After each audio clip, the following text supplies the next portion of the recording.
ज्ञानेश्वरीची अवीट गोडी चाखू इच्छिणाऱ्या सर्व श्रोत्यांना आमचा नमस्कार। सर्व श्रोत्यांनी पूर्ण चित्त एकवटून ध्यानस्थ बसून डोळे मिटून शांतपणे ज्ञानेश्वरीच्या ओव्यांचा आस्वाद घ्यावा ही नम्र विनंती। अध्याय 11 भाग 8 ओवी क्रमांक 451।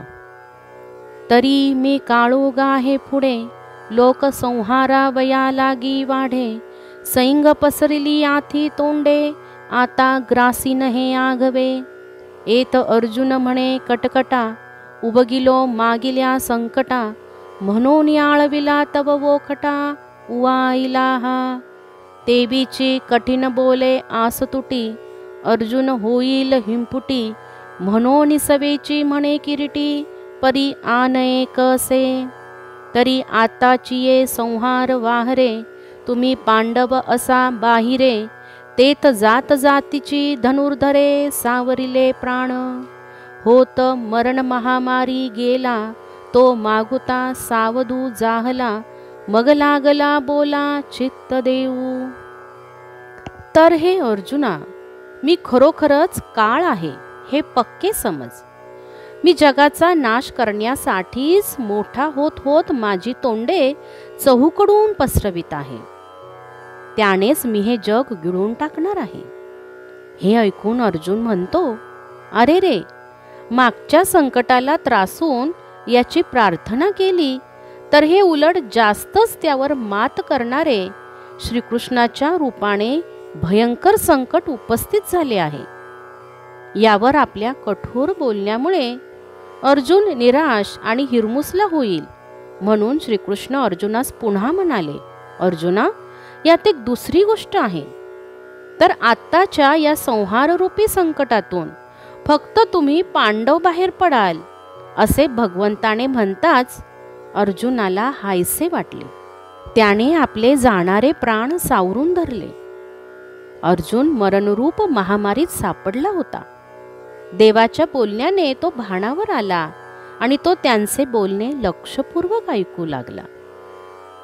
ऐसे म्हणिजता आहे देवे अर्जुना तुम्ही माझे हे जाणावे येर जाण मी आगवे सरलो ग्रासू वज्रानळी प्रचंडी जैसी घापे लोणियाची उंडी तैसे जग हे माझे तोंडी तुवा देखिले जे तरी तया माझारी काही भरवसेनी उणे नाही ये वायाची सैन्य पाही वल्गी जता हाती हे जे मिळोनिया मेळे कुंतती वीरवृत्तीचे निबळे यमावरी गजदळे वाखाणी जताती म्हणती सृष्टीवरी सृष्टी करू आन वाहुणी मृत्यू ते मारू जगाचा भरू घोटू यया।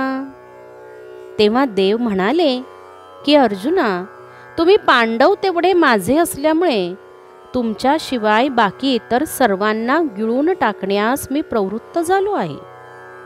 विजेच्या प्रचंड अग्नीमध्ये लोण्याचा गोळा घालावा त्याप्रमाणे हे जग तू माझ्या तोंडात गेलेले पाहिले आहेस। तर त्यापैकी खात्रीने काहीच शिल्लक राहणार नाही। परंतु ते पहा, सैन्य घमेंडीने व्यर्थ शौर्याचा वाहवा करत आहे। ते सैन्याचे समुदाय शौर्यवृत्तीच्या सामर्थ्याने गुरगुरत आहेत। हत्ती वगैरे सैन्य बळाची प्रत्यक्ष काळाबरोबर तुलना करीत आहेत। ते म्हणतात, आम्ही प्रतिसृष्टी निर्माण करू, मृत्यूवर मात करू आणि सर्व विश्वाला गिळून टाकू।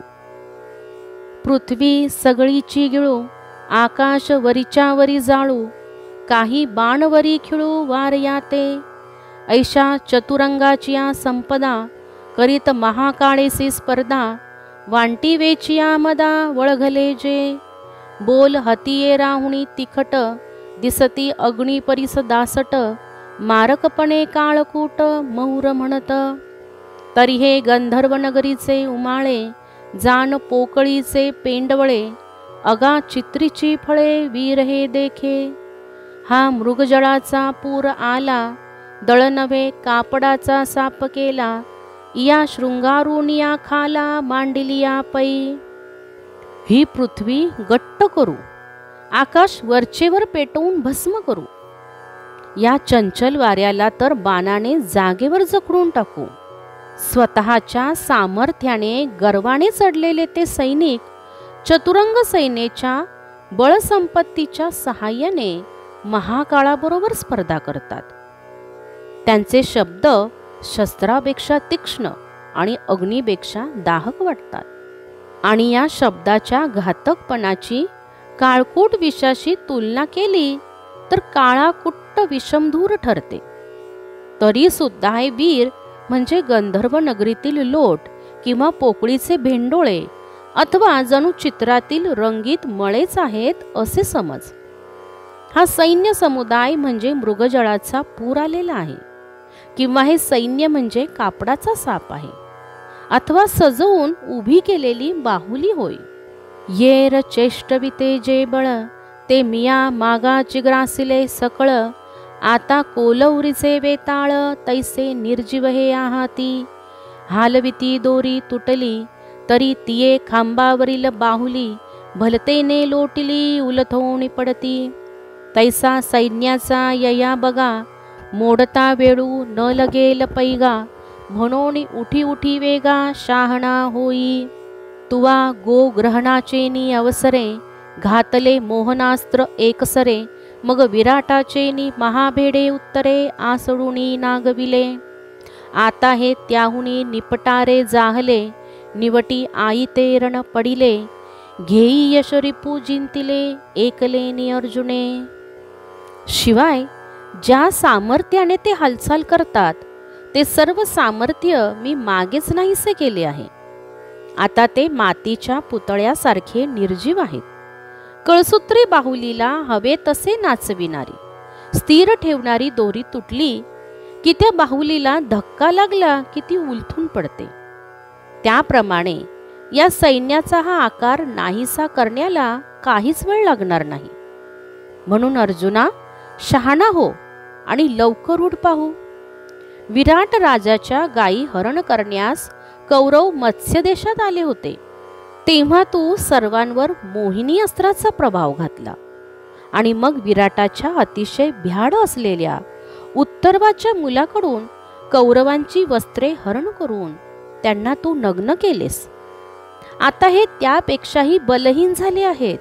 अनायासे युद्धाचा प्रसंग आलेला आहे. तेव्हा तू त्यांना मार आणि या एकट्या अर्जुनाने शत्रूचा धुवा उडविलाय असा लौकिक मिळव. आणि कोरडे यशची नोहे समग्र राज्यही आले आहे. तू निमित्त मात्रची होय सव्यसाची.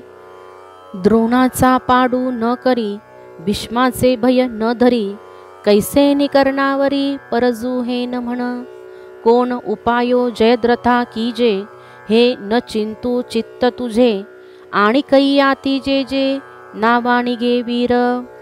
तेही एक एक आघवे चित्रीचे सिंहाडे मानावे. जैसे बोले निहाती घ्यावे पुसोनिया. यावरी पांडवा काईसा झुंजाचा मेळावा. हा आभासुगा आगवा येर ग्रासिले मिया. शिवाय हा नावलौकिक केवळ कोरडा नाही तर त्याबरोबर संपूर्ण राजलक्ष्मीचे वैभव आलेले आहे. अर्जुना, तू निमित्ताला कारण मात्र हो. द्रोणाची पर्वा करू नकोस, भीष्माचे भय धरू नकोस आणि कर्णावर शस्त्र कसे चालवू असे म्हणू नकोस. जयद्रथाकरिता काय उपाय करावा याविषयी चिंता करण्याचे काहीच कारण नाही. आणखी वरील प्रमाणे जे जे नावाजलेले वीर आहेत ते देखील सर्वच भिंतीवर काढलेल्या सिंहाच्या चित्रासारखे आहेत. त्यांना ओल्या हाताने पुसून टाकता येते. अर्जुना, अशी वस्तुस्थिती असताना युद्धाचा समुदाय काय उरला? हा केवळ मिथ्याभास आहे. यातील बल तेज मी मागेच नाहीसे केले आहे. जेव्हा तुवा देखिले हे माझ्या वदनी पडिले. तेव्हाची यांचे आयुष्य सरले आता रीती सोपे. म्हणोनी वहिला उठी मिया मारिले तू निवटी. न रिगे शोक संकटी नाथिलिया. आपणची आडखिळा कीजे, जो कौतुके जैसा विंधोणी पाडिजे, तैसे देखेगा तुझे निमित्त आहे. बापा विरुद्ध जे जाहले, ते उपजतांची वाघे नेले. आता राज्येशी संचले यश तू भोगी. सावियाची उठत होते दावाद, आणि बळिये जगी दुर्मुद. ते वदिले विशद साया सुन लागता. ऐसिया इया गोष्टी विश्वाच्या वाकपटी, लिहून निघाली किरीटी जगा माझी. यासाठी आता तू चटकन उठ. मी यांना आतून मारलेच आहे, तू आता बाहेरून मार आणि नसत्या शोकसंकटात पडू नकोस. आपणच एखादे निशाण उभे करावे आणि गंमत म्हणून नेम धरून बाणाने त्याचा वेध घ्यावा. त्याप्रमाणे मीच उत्पन्न केले आणि मीच मारले. तू केवळ निमित्त मात्र आहेस. बाबा अर्जुना, जे तुझ्या हिताला बाधा करणारे होते, ते उत्पन्न होता क्षणीच विश्वरूप वाघाने नेले आहेत, नाहीसे झाले आहेत. तर आता तू वाटेतील अडथळा दूर झाल्याने तुला आयते मिळालेल्या राज्याचा, यशाचा उपभोग घे. स्वभावतः तुझे भाऊबंद गर्वाने मत्त, बलवान झाल्याने सर्वांना भारी झाले होते. पण अर्जुना, तू फारसे कष्ट न घेता त्यांना साफ केलेस. अर्जुना, या जगामध्ये अशा गोष्टी वाकपटावर लिहून ठेव. लोकांनी तुझे गुणवर्णन करावे असा विषय करून ठेव आणि विजयी हो. ऐसी आगवीची हे कथा, तया अपूर्ण मनोरथा. संजयो सांगे कुरुनाथा ज्ञानदेव म्हणे. मग सत्य लोकवणी गंगाजळ, सुटलिया वाजत खळाळ. तैसी वाचा विशाळ बोलता तया. ना तरी महामेघांचे उमाळे, घडघडीत एके वेळे. घुमघुमिला मंदराचळे क्षीराब्धी जैसा. तैसे गंभीर महानादे, हे वाक्य विश्वकंदे. बोलिले अगाधे अनंत रूपे. ज्ञानेश्वर महाराज म्हणतात, याप्रमाणे सर्व हकीकत संजय त्या अपेक्षा पूर्ण न झालेल्या कुरुदेशाच्या राजाला सांगत आहे.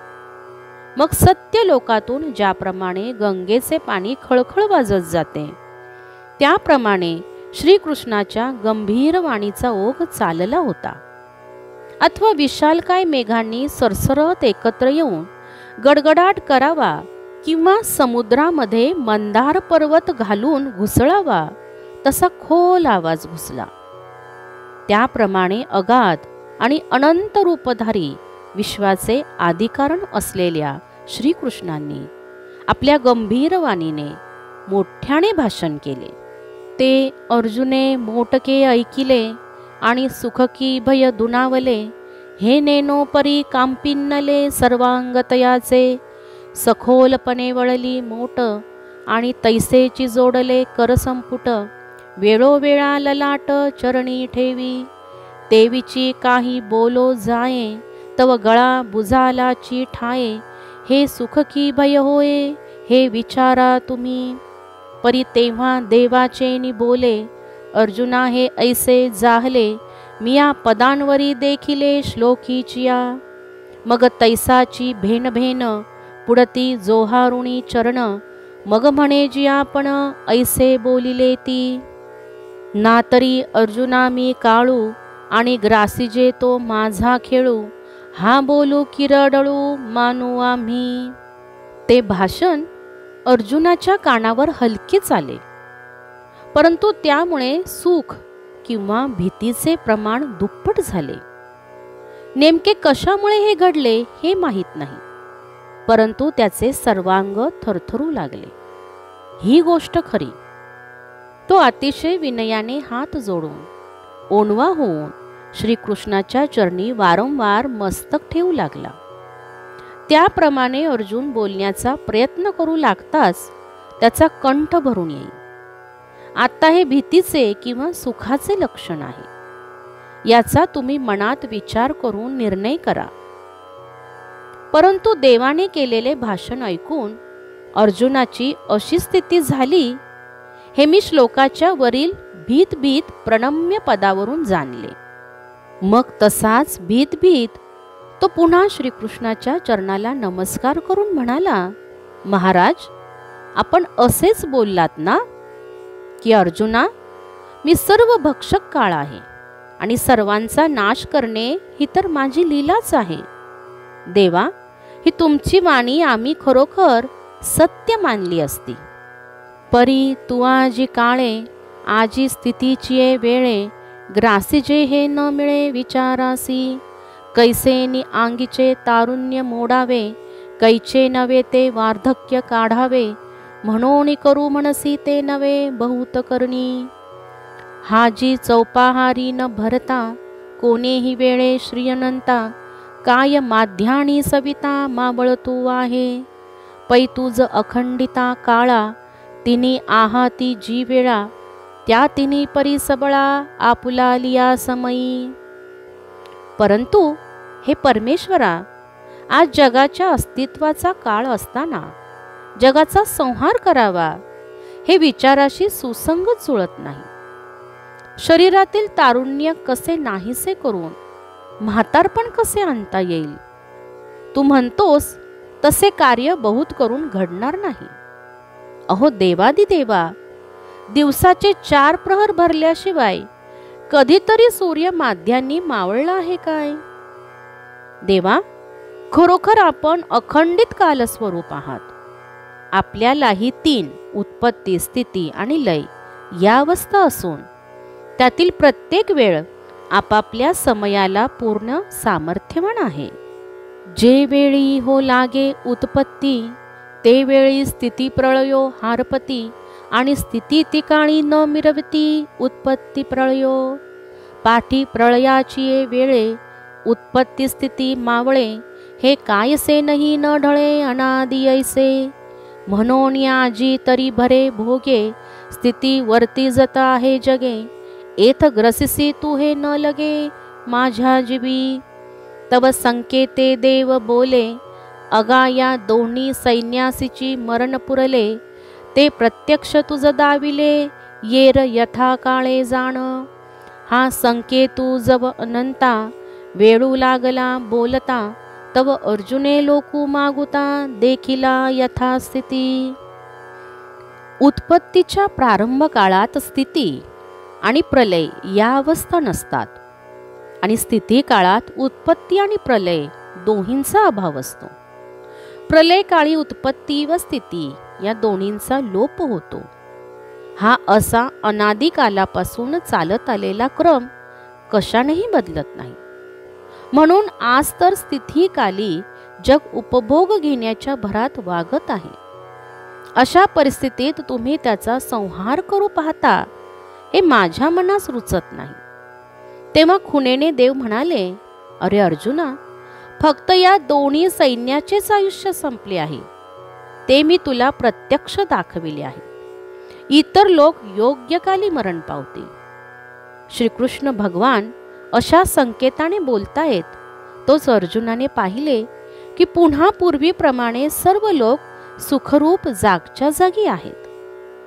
येथपर्यंत 500 ओव्या समाप्त झाल्या आहेत. यापुढील ओव्या आपण अध्याय 11 आणि भाग 9 यामध्ये पाहणार आहोत. राम कृष्ण हरी.